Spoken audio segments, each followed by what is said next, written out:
Yo, what up, monkeys? We're back with another episode with our weekly recap. Last episode, we talked about teams that we thought would suck are actually doing pretty good.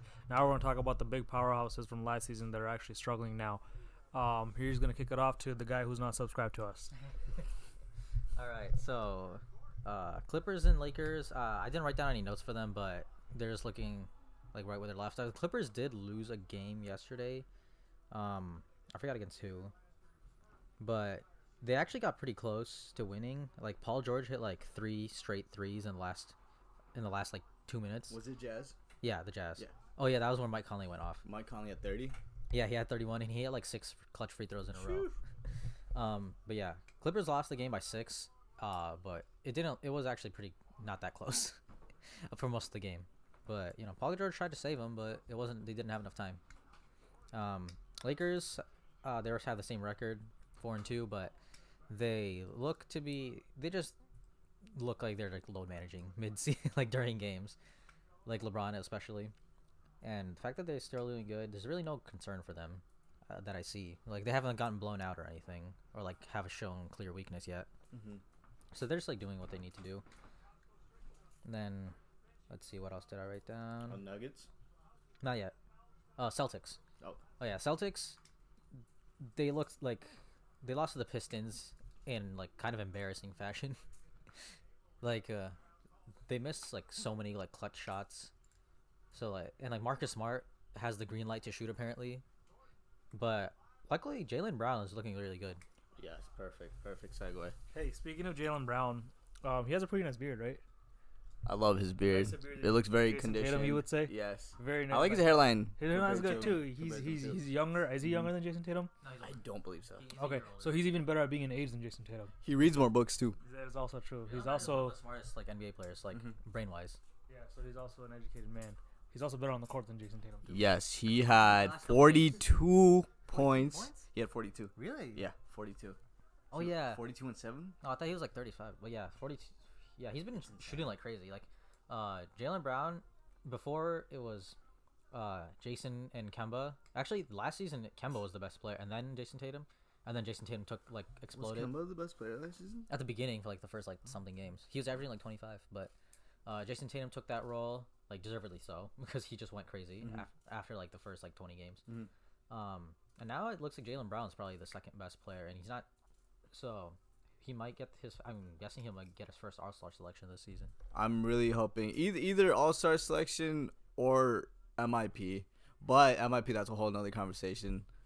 We could talk about that boy Christian Wood as well. Yeah, I was gonna do that later, but yeah, Jaylen Brown's looking really good. Definitely, looks like to be that second best player that they were hoping to, and he's really living up to that All-Star potential because when he first signed his contract, he was averaging like 13 points, but he's actually living up to it. Do you think, and I know Kendrick Perkins' takes are a little crazy sometimes, but I agree with over the Kendrick past sometimes. week, he's had some good takes. He said Jaylen Brown could be becoming better than Tatum. What do you say? Definitely. He's more likable, and I think he's a little bit more humble on the court too. Because the way Jason Tatum plays, he acts like he's cool and tough, but he's not. He can barely grow a beard. So, for that reason, I'm out on Jason Tatum. How about you? No, Tatum is a much more versatile defender, and he's kind of like underrated as a playmaker. I think like he's improved on that a little bit. Tatum? Yeah, and he's just their like general number one guy. So unless we see more as Jaylen Brown being like a number one guy, because Jason Tatum has clearly took that role and he's succeeding in it. So it's really hard to say how good Jaylen Brown can be as the leader of a team, because Tatum's doing better as the leader. I've always felt like Brown was underrated, though. I feel like he gets overshadowed.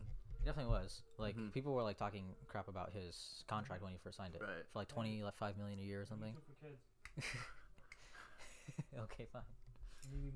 Arslan's gonna watch this. Yeah. Oh yeah, speaking of Arslan, how many of you of our weekly 5 viewers want Arslan back, dude? His hot takes were very juicy. Featuring Arslan. Featuring Arslan's hair salon. All right. Other good teams. Bucks. They had back-to-back games against the Heat. One of them they destroyed them by like 50. They hit them 47. Yeah. They hit the most threes in a game with like 33, I think, 34. 29. 29 was the record previous. They hit really? More, I thought they hit 29. it was definitely more than 30. No way. It was definitely more than 30. Are you sure? I think the stat was like they scored like 90 something points on 3, so that's definitely more than. That's like in the 30s. Yeah. No, I could have sworn it was 29. I think it was 30. Oh, I think it was 32 because I think the stat was 96 points off threes. Yeah. So yeah, the Bucks were just like on crazy fire that game.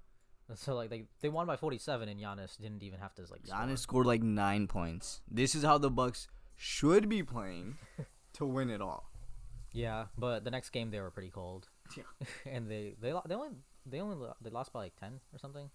But I think that's not a good sign because on a like normal day, like the Heat like very well like outcoached them. So I think like Coach Bud really has to kind of find a solution, and they have the solution, but he just has to execute it because really having Drew Holiday like make for Giannis instead of him just getting walled off is really gonna help with that. But let's see if he actually executes that in the playoffs because I'm hoping they don't meet the Heat in the playoffs. I have to say, Drew Holiday is looking really good with the Bucks. I feel like that's actually a really solid offseason move for them. Mm-hmm. Especially because Giannis signed the Supermax contract. Those draft picks that they gave up aren't going to be that valuable. But Drew Holiday's massive improvement from Eric Bledsoe. It's like, although they did lose a bunch of their depth, I feel like in the playoffs that's going to pay off because they're going to play like 40-something minutes a game. And in Holiday's defense, yeah, he's so solid in general. Pretty much. All right. Yeah, I think the Bucks are actually like 3-3 though, like standing wise. So, yeah, they're off to a meh start. Well, they're eighth seed. Yeah, that was the one game though. They lost to the Bulls. It's Actually, very no, they won. inconsistent this season. This season is like 5 games. Well, 5 games, guys. but still 5 games. an interesting 5 games. Especially for the Nets. Yeah, what are the Nets? They're 3-3 as well. Oh, jeez. With KD and Kyrie playing, they've been losing to the Charlotte Hornets, I think. But they did lose Spencer Dinwiddie. But I feel like just those 2 guys alone is like a whole army. Yeah, it's like both of them have been having good games, but really the rest of the team is what's gonna pack up because we know those 2 can ball, like there's like nobody else. Yeah. So it's really gonna be if the rest of the team can catch up, especially because they lost Dinwiddie, which I think is gonna be an underrated loss because he was their like other playmaker.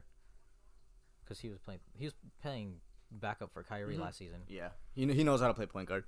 Yeah. So remember that debate we had a while ago with Giannis versus AD? Yeah. So I think we're seeing early signs of AD not being as overhyped as he is because he had 2 games in a row where he didn't really show up. Right after his little calf, whatever it's called, not injury, but like he pulled his calf or something. Yeah, he sat. So he sat out a game, but after that he had 2 games that were. That's load managing. That's load managing. Yeah. Yeah, but then he didn't have 2 games were kind of off, and then 3rd game he came back He strong. had 36. Yeah, the other something like night. that. He came back strong. But They really gave LeBron prime Anthony Davis, and people were still saying Clippers in 5 last season. dude, Clippers are still gonna. Clippers have the They're most going nowhere. delusional fans. For real. This is like everybody at the beginning of last season, people were saying like Lakers have no chance, and then like Clippers were gonna if they ever meet in the finals or conference finals, like Clippers in like 5 or 6. No. Like they didn't even give the Lakers a chance, even though they really showed like even after they got the 1st seed, people's in their playoff predictions were like Clippers in 6. Bruh, if the planet was being taken over by aliens, there was a laser beam pointed to your head. You had to make a 3-pointer. Who are you choosing? I want Iguodala. Exactly. I want Mass Kawhi. Yeah. Mask quiet is the Karen version of wearing a mask outside. Like it's just to say you're wearing a mask. I don't think that mask protects anything. It looks it's so weird. It's just a plastic It's like covering. plastic. Mm-hmm. It's like it's not even like contoured to your face. It looks really weird. I don't know why they didn't just wear a normal face shield. He could have done the. I don't see the. I didn't see the stitches. I think the mask covers it. It's like the lighting wise. I want to see it. I don't know, but it's small. But like it's it's just interesting. Is that it for this session? Yeah, pretty much. Just recapping what the projected good teams have been up to. Yeah. All right, Monkey. See